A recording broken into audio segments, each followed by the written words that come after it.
Hello, everyone. Welcome to another live interview session here at the PAME Code Facebook group's Season of Courage. I'm Emmy, your host, and today we have a really special guest. He's an absolute true survivor. He's a life coach who is based in London, and he specializes in helping men step into their inner warrior. Ooh, what does that mean? Well, we'll learn more when we interview him in a while. But he's here today to talk to us about how to unleash your courage to overcome addiction. I'm sure we'll learn so much from his story and we'll gain so much inspiration from him. So, without further ado, let's welcome Henry Johnstone. Hi, Henry. How Hello. are you? I'm very well. Thanks so much for inviting me on to do this. This is a topic that's super close to my heart. Awesome. Yes. And, thank you because I'm sure there will be a lot of people out there who will benefit from hearing your message. And I know this topic is really close to your heart. You're really passionate about this topic. Why is that? Um, I think when you've gone through addiction and you've really struggled and you've gone to the darkest parts of yourself, when you come back, it gives you like this galvanized purpose. And that's why I'm so passionate about it, because I know how it makes people feel on all ends of the spectrum. And I know that I would do anything to help other people transition that because I know how painful it is. Right. So you've experienced it yourself. Addiction, absolutely. I was, uh, I spent 10 years in addiction. I burnt out really quickly. A lot of people spend sort of 30 years, 40 years. I got in there when I was 13 and I hit the floor running. Absolutely. I did everything that I could to completely destroy myself, to put it quite simply, that was my intention, was to So utterly annihilate myself. so you say addiction, it's like destroying yourself. What does that mean? So, addiction, destroying myself. So I developed, like, I was born unable to situate myself in life very well. I felt really ill at ease. I felt really alienated and really isolated. The only thing that could kind of fill that, I needed to feel like I belonged. And I constantly received messages that I was weird, that I was strange, that I was stupid, that I'd never amount to anything. And that all kind of fed in. And I needed something to give me a center. And as soon as I had my first drink, it numbed all that pain. And I was like, this is what I need. Whatever it takes, this is what I need. And then the way that addiction carries on is that I carried on drinking and then I used drugs and it just gets worse and worse and worse. You build up a tolerance, right? And you're not actually addressing any of the feelings. So the feelings get stronger and they get stronger and then you need more to numb. And then before I knew it, the way that addiction manifests is that it is a compulsion. And I felt this compulsion to use. That's what they call it, just to use, to pick up and to use. And it took me to some really dark places because I could not reconcile the emotions that I had inside me. And that's all I needed to do. But I never received any messages that I was able to, and that it was all right for me to feel, and that it was all right for me to be vulnerable. So I turned all of those emotions inside and I weaponized them as a way to hurt myself. And that's, I always say it's quite heavy, and I apologize to people, but addiction is real. Like, in my addiction, I tried to murder all the goodness inside me. And like, if you knew me when I was 7 years old, I was like the most beautiful kid. I would pick flowers for people. They didn't even have to ask me. My mum had a migraine. I'd dab her head with a wet flannel. Do you know what I mean? Like, I'm a loving guy, and that just shows. Sweetest child. Yeah, and today I'm the sweetest, most loving man. And it just goes to show, like, that is what my journey was, to go from sweetness and love to abject emotional turmoil and then out the other end. Right. You actually mentioned that addiction is like a compulsion. How does that feel like? And when do you feel the need to go to alcohol or drugs? Well, for me, it always happened in the morning. I'd wake up, I'd feel like addiction just takes your emotions and just, they are all over the place. So the compulsion would come in. I'd wake up, I'd realize that I wasn't on anything, and I'd get scared, and then there'd be a little hint of all the emotions that I've been sitting on, the vulnerability, the fear, the sadness, the loss, the depression, and I just needed something to squash that. And I'll give you an example of how bad it got. I was taking so many drugs that my teeth had begun to fall out. I was taking so many drugs and drinking so much that my hair started to fall out.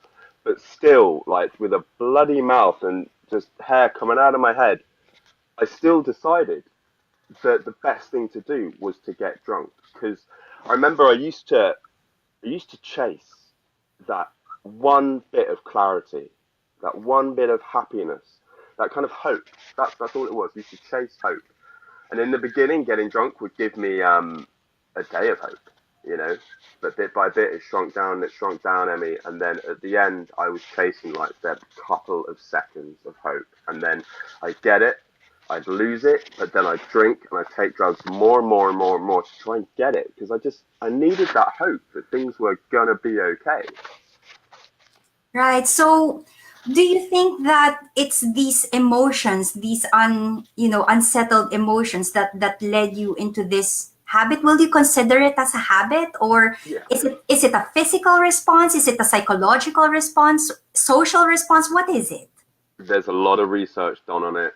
It depends on who you go to. My belief is that it is both chemical and psychological. I think we build up a resistance to whatever we use. If we use it over and over again, the simple way that our cells divide would dictate that we need more of the same thing, more, and that's the chemical dependency. And then psychologically, if you're using alcohol or drugs to cover over something that you don't want to feel, then that's a psychological compulsion. That's rooted in emotional. But there are so many things that can contribute to someone becoming addicted to something.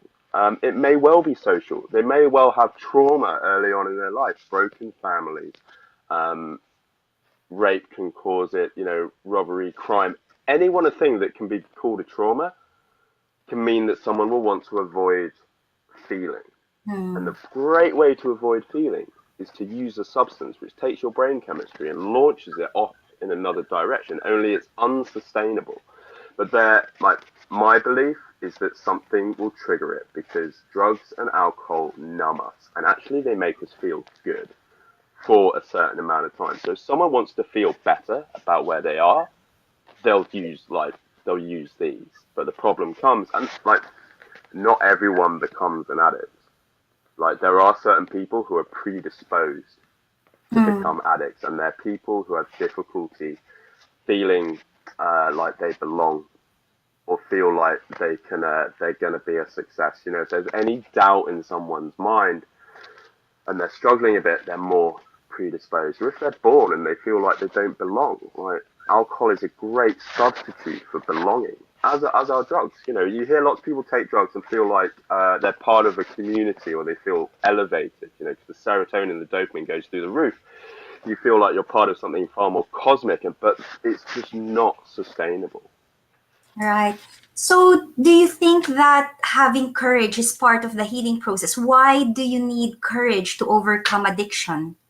Courage is so central because at the end of the day, all you're dealing with is yourself, and it's yourself that you've been avoiding. Like I avoided myself for so long, and I was so desperately uncomfortable with those feelings. And I'll tell you again, like those feelings were that I felt vulnerable, that I felt scared. I desperately wanted to be loved. I desperately wanted to be held, but I just couldn't express that. I had very low self-worth.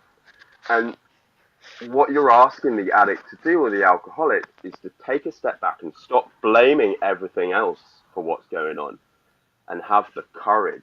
Because courage is defined by acting honorably with fear being around. It's not the absence of fear, it's that fear is very much there and present. And when someone admits to themselves how they've been feeling and allows themselves to be seen by themselves, you're going to lose, you stand to lose a great deal because that's ultimate vulnerability. And it takes fortitude and courage to hold that and sit with everything that you may have done wrong everything that you feel was done to you that is wrong, all these feelings, like I was incredibly angry at my mother, but I felt so guilty about it. I felt like I couldn't express it because I felt like I was wrong. I felt ashamed. To stand up to guilt and shame and anger and vulnerability, that takes courage. And it needs to be done for you to stand there and own your gear. I'm not going to swear. I'm not going to call it the S word, but we call it gear. You've got to have courage. And like, I admire people who do that.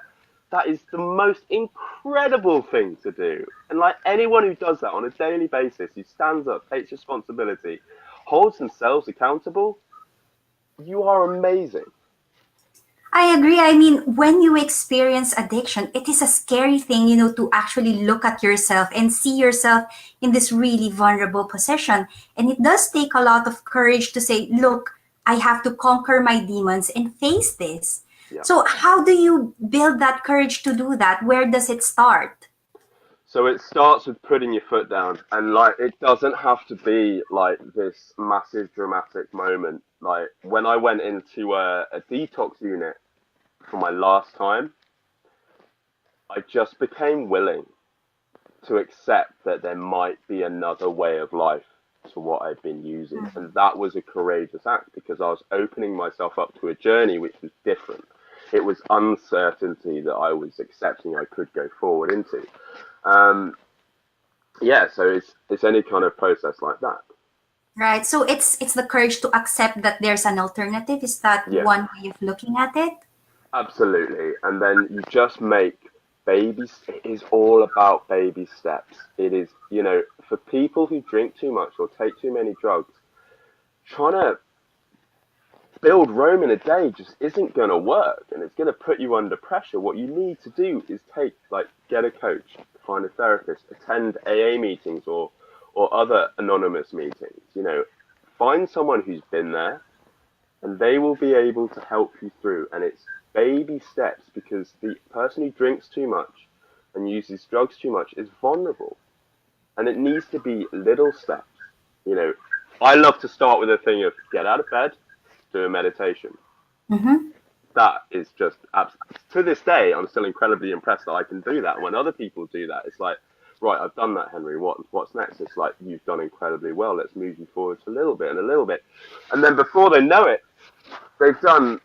They're a week clean and sober, and they've Excellent. And how developed long have you been clean and sober now? over 9 years. Wow, congratulations. How do you feel? I feel good, and it's funny. I was the guy that everybody said would fail. I was the guy that everyone was very worried about. Everyone said I would never amount to anything. So I grew up very much embodying that identity. But something happened, and it was all down to getting courageous. Yes, having the courage to accept that you are vulnerable, having the courage to accept that there is an alternative, and having the courage to accept that you need help. Get someone to help you, get that Absolutely. support, and take one baby step at a time. That is it, and reach out. If anyone is watching who is actually experiencing the worry and the doubt, like I'm a coach, but man, I'm here to help you. Like I'm not going to try and sell you anything. I understand where you are and what you're feeling, and sometimes it just really helps to have someone to speak to. Who knows? I'm totally here for whoever's watching, or if you know anyone who's struggling. I've been there. I can help. I can offer friendly support, companionship, camaraderie. Fantastic. That's a really awesome message, just reaching out. And if anyone wants to get in touch with you or would like to have a chat with you or get some support, how do they do that? Well, you can add me on Facebook, Henry Johnstone. I've got a very dashing black and white photo. You might not recognise me because I look completely different from this. Or you can go to henryjohnston.org. That's where you sort of see what I do. That's where my main focus is. If you're a man, go to Men Helping Men. That's a Facebook group set up for men. Any other way, or henryjohnston.lifecoach at yahoo.com. That's another way. But please, I'm an incredibly open, friendly guy. I will absolutely take all the time that it needs to support you and to help you. Awesome. Thank you very much, Henry. You know, it's so if anyone out there is struggling and needs some support, do reach out, ask for help, have the courage to admit that you can get past this. And, you know, with a bit of support from a coach and from the people around you, you'll be able to overcome your addiction. Absolutely, absolutely. Like the possibilities, becoming clean is a second chance at life. That's what it is. Awesome. Well, on that note, well, thank you very much, Henry. You know, it's such a inspirational thing and it can be done. You know, your story is evidence to show that just with a bit of courage, determination, and support from others, people can overcome addiction. A bit of self-love Excellent. is Well, all thank you, Henry. possible. Have a nice day. No worries, Emmy. Thank you so much for inviting me. Awesome. Catch up again soon. All Bye right. for now. Bye-bye. Bye. Bye. Bye bye.